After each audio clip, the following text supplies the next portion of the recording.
Live, only on DAZN. Jake Paul versus Chavez Jr. One is defending a name, the other is building one. The ring doesn't care where you come from, only if you can survive in it. Saturday, June 28th, Jake Paul versus Chavez Jr. Buy now at DAZN.com/boxing. Oscar Bevis for the Stomping Ground, powered by Wow Hydrate and available on DAZN. Mr. Ben Davison. Shows me, Ben, I really appreciate you giving me some of your time. I know it's quite privileged access to getting here, so I do appreciate speaking to you, the boys. I'll just send the invoice, yeah? To Charlie Parsons, not to me. Yeah, like I said, really privileged access, so I do appreciate your time. Busy gym, does that mean stressful or enjoyable, or a mix of both? No, I love it. I'm in a fortunate position where I do something that I enjoy for a living. I don't think there's a better situation to be in life, or many better situations to be in life, so very privileged, very lucky, appreciate it, and very lucky that we've got such a great unit and atmosphere in the gym, so really enjoy it. And just for you, on a personal note, it's been a pretty good year. Big wins in the ring, but outside the ring. Dad to a second child as well. Yeah. Enjoying father life? Yeah, girl dad power. Enjoying it. Just had a couple of days away. Took the little one to Disneyland Paris, which is really, really good. One of the best experiences I've done, to see her face and the amount of enjoyment, that was brilliant. So yeah, really good. How would the Ben Davison of, let's say, 2018, in and around the Tyson Fury camp and the Deontay Wilder fight, how would that Ben Davison look at the Ben Davison now? Is this what you predicted from those years in between of your life? Probably. I probably had like a pretty clear foundation of what I thought it would look like, in the sense of having my own gym, level of fighters that you want to work with, etc. And of course you would expect to, as anybody would, you'd expect to progress in whatever it is that you're doing, life experiences, maturity, all of that sort of stuff. You'd expect to, well, it'd be bad if he wasn't progressing and maturing, wouldn't it? So why do you look back at 2018 Ben Davison and see immaturity, or just see an experience? No, yeah, I just think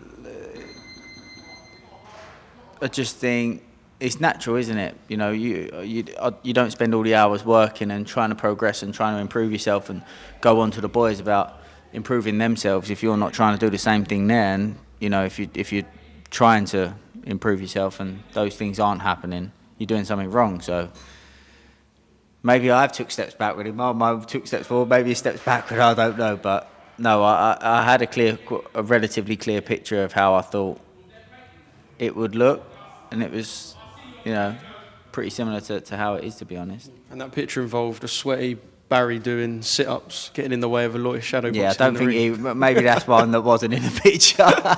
That's where it took a wrong turn. Right, let's talk boxing, because I know we haven't got too long, and obviously you've got a big stable to rattle through. I spoke to Lee Wood. There is no way that guy's hanging up the gloves. He was hungry. I said to him on the night, it's a bit weird, because you look at all the interviews and everyone else goes, it might be time for Lee to hang him up. Speak to that guy. No, it's not happening. Yeah, he looks after himself really well, which is obviously really important. And it's not just a in-camp thing. That's a lifestyle thing. He's looked after himself throughout his whole life, his whole career. And like you say, he's keen to get another one in. And there are options out there for him. So he called Josh Warrington a knob in our interview, so I know there's a bit of rivalry there. Is that a fight that you look at and go, that gets my kind of blood pumping as a coach? Yeah, I think that's a fight that they both would like. It's always going to be a hell of a fight, that. I think it got Matchroom Fight of the Year last time. It's always going to be an entertaining one. So, yeah, I think that'll always get the public's interest, sorry. Yeah. How would you look back on the defeat to Anzo Kachi now?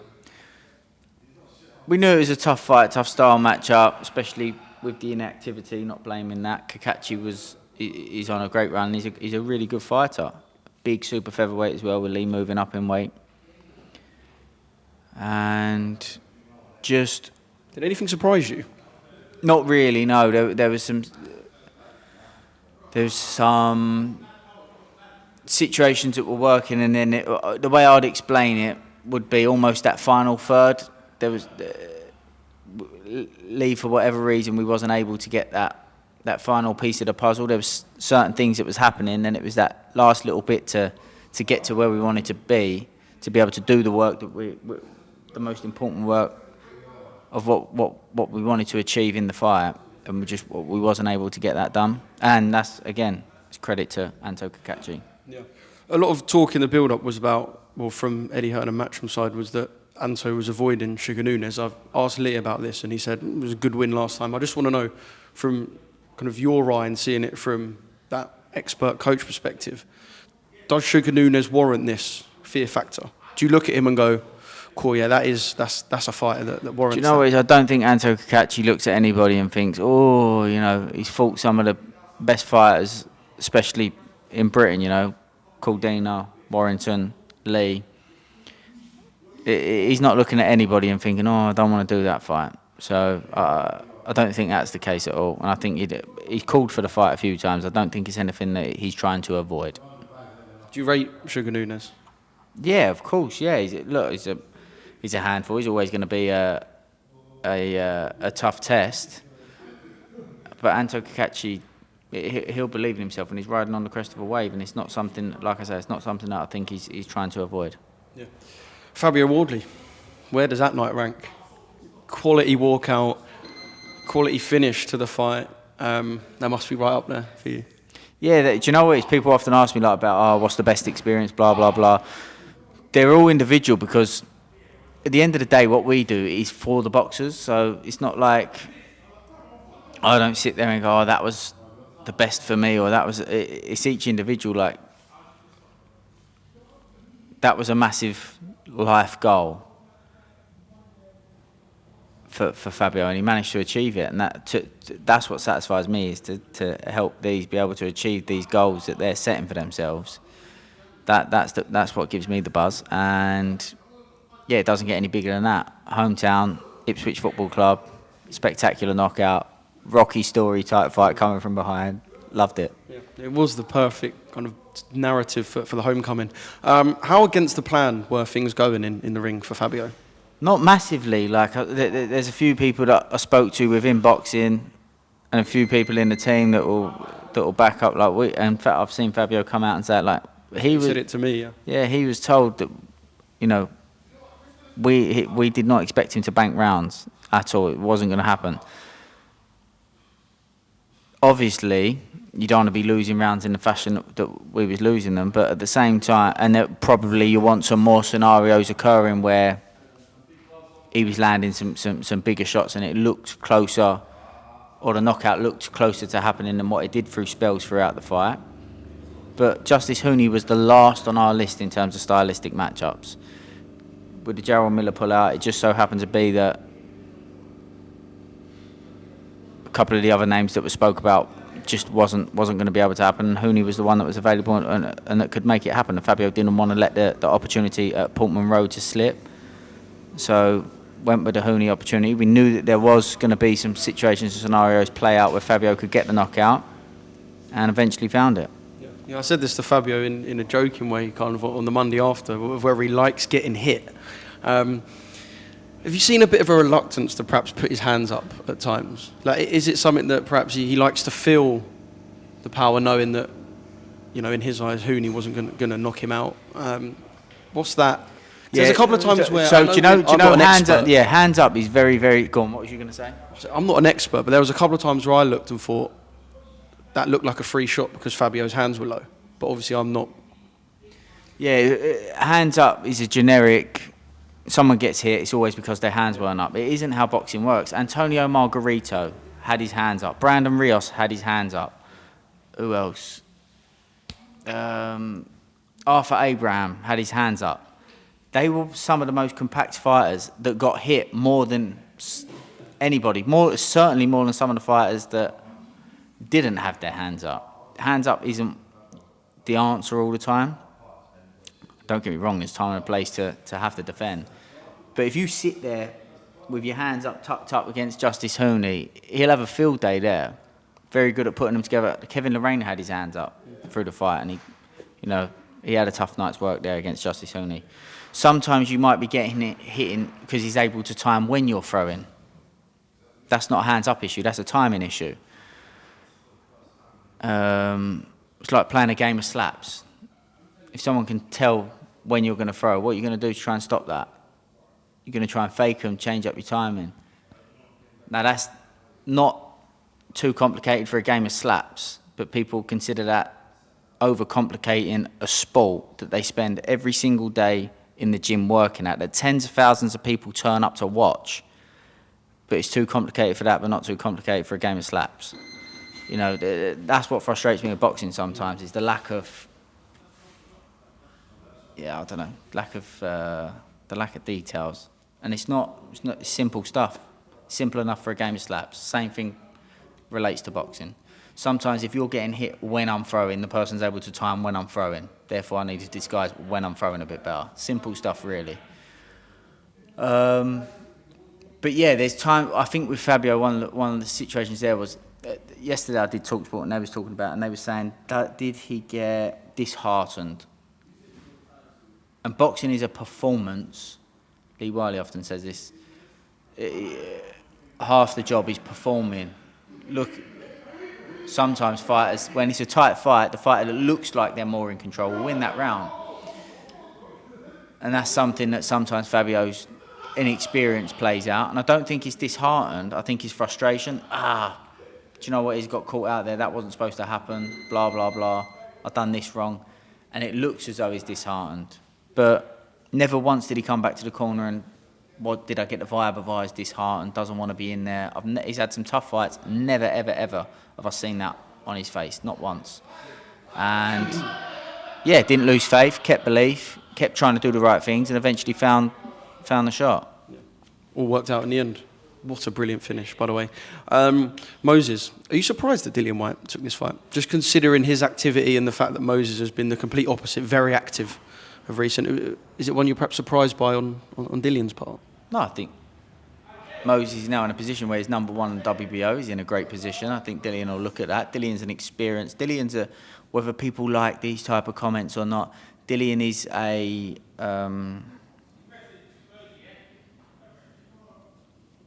Dillian is a part of what I believe to be the best spell in British heavyweight boxing history. He is a major part in that. And, I don't think Dillian... I think the vibe of this, Dillian being fed to the wolves. Dillian's a wolf himself. Dillian's a lion himself. He's been there, seen it, done it. And, I just think everybody's going off of that last Tete fight, and I think more respect needs to be put on his name. And... he'll be going into the fight believing that he's capable of winning him, for sure. I mean, it's been such a rapid rise for Moses. Is there anyone right now that you wouldn't put him in with, if you're being completely honest? Anyone in world boxing? No. I think there isn't anybody that we look at and think, don't like that one. But there are fights where you would say, that fight's just as tough as that fight, but the reward for that fight is more than that fight, so that fight makes more sense than that. Of course there's that, there's always going to be that. But there isn't anybody that we look at and go, he's not ready for him type job. How did you take the Martin McCauley and Billy Nelson comments? What was the comment, sorry, I didn't... Just that they might see like a frailty in Moses. Yeah, they've got to say something, and I get it, but no, the reality is they would... behind the camera have a hell of a lot of respect, off camera should I say, they'll have a hell of a lot of respect and wouldn't take him lightly, I know that. Yeah. Picking this back up with Ben Davison, still some carnage going on in the background. Moving on to AJ, I see he was out in Ghana, our boy Charlie caught up with him, had a couple of conversations. With the elbow surgery and the fact he's obviously away from the gym, are we to expect that there won't be anything anytime soon at least? Yeah, it won't be right at the minute. Like, as you said, he's had an operation on his elbow. He's going through the process of the recovery, the rehabilitation. That's not something that I take control of or look over. He's got a team that look after that sort of stuff. And I suppose towards the back end of the year, it will be more likely, I imagine. I know you spoke a lot about Anthony Joshua yesterday on the TalkSport show. What did you make of Simon Jordan? I know he's a bit of an opinion splitter, has kind of his rivalries with certain promoters and fighters. What did you make of your chat with Simon yesterday? Yeah, I find him okay. I think he's got a job to do. I think he's an intelligent, smart guy, and I think, like you say, he's got an opinion. I think sometimes the opinion might be exaggerated for the job that he's got, which is understandable. And that's what leads him to do a good job. He gets good numbers, and that's his job at the end of the day. And yeah. There was one point where you said that you would rather a fight involving Anthony Joshua and certain other fighters was perhaps billed as two guys who might not be at the peak, rather than, as he described it, two losers. Just perhaps the wording of the way things was something that you was kind of didn't really want to. Yeah, I just think that's probably one of those things that he says to get people to talk, like you're talking about it now. This one of the things that he does to get people to talk. But I think you should never ever be disrespectful towards fighters, and I think it's a more respectful way of articulating what he's trying to, how he's trying to portray the fight. Yeah. Talking about kind of respecting or disrespecting fighters, what have you made of Cole Froch's comments on his YouTube channel about potentially AJ being finished? I don't follow it, or I haven't seen it, so yeah. Is that purposefully you don't No, follow mate, it? I've got, as you said, I've got a flat out gym, I've got kids at home, a wife.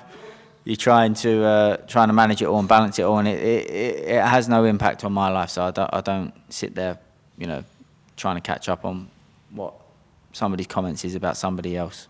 That's what I find so strange about boxing, by the way, is most of the stuff is one person complaining about somebody else, and then a lot of the time the interviewer's asking somebody about what their fault is about someone else's comments about someone else.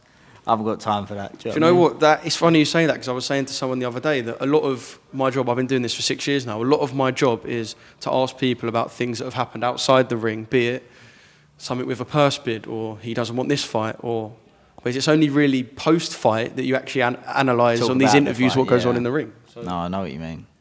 You're not here for the tit-for-tat type. I haven't got time for it, to be honest. You don't have time to sit and watch Cole Froch's YouTube channel, really? No, I think Carl Froch has always been sound with me. I've got nothing against Carl. I haven't seen his comments about that, and it's not something I'm going to go look up to find out so that I can then sit about and talk about. It's not the type of vibe we've got in here, to be honest. Yeah. Shabazz. Yep. Disappointing that there's an injury. Will that fight get remade, providing Peter wins, of course? Yeah, and I think Peter will win. I like to think that fight will be made again. I think that's the belief from our understanding. He had a tear on his tricep. I think the scans and that were forwarded to Matchroom, so they've got that to see there. Ideally for us, I don't think it was just a case of, I think it was 3 weeks of not being able to use it, so it wasn't like we needed a massive pushback. We probably could have just done with a little bit of a few extra weeks pushed back, but I think Peter still wanted to box, which is totally understandable. And it's not like he's trying to avoid, he's fighting Beluta, who's always a tough test for these guys. And yes, I'm sure that fight will get rescheduled. Yeah. Speaking a bit to Jamie when I first walked in here, just first off, were you shocked at the announcement of David Adelaide versus Filip Hrgovic? A little bit, but I'd heard whispers of them looking at potentially going another route and things like that. So not massively, but in terms of it being Hrgovic, maybe, I suppose, yeah. Do you think that has anything to do with the first fight between David and Jamie, or just perhaps David thinking, I've won the British now, let me look for kind of the world options? Probably just, I think I don't think David's looking and going, they're fighters at the end of the day. They're not scared of each other. But I totally get it. A fight in Saudi against Filip Hrgovic, probably more lucrative. Makes sense. I don't blame him. Yeah. Could we see Dave Allen and Jamie for the British? I think that's a possibility. I think it's certainly a possibility. There's a lot of Jamie and Dave Allen being talked about, but Fraser Clark, he should be in the mix as well, because he was backstage wanting to be vocal after Jamie's fight with. David, yeah, so. and I just think he's another obvious contender in and around the British heavyweight domestic scene. So, and I like Fraser. Do you know what I mean? I want to see good things for him. Yeah. Right, final one before this invoice gets too big. Just a quick kind of roundup on, tell me if I miss anyone, Alois, Pat. Alois Royston, brilliant fight as well. Yeah. Alois, don't know what's next.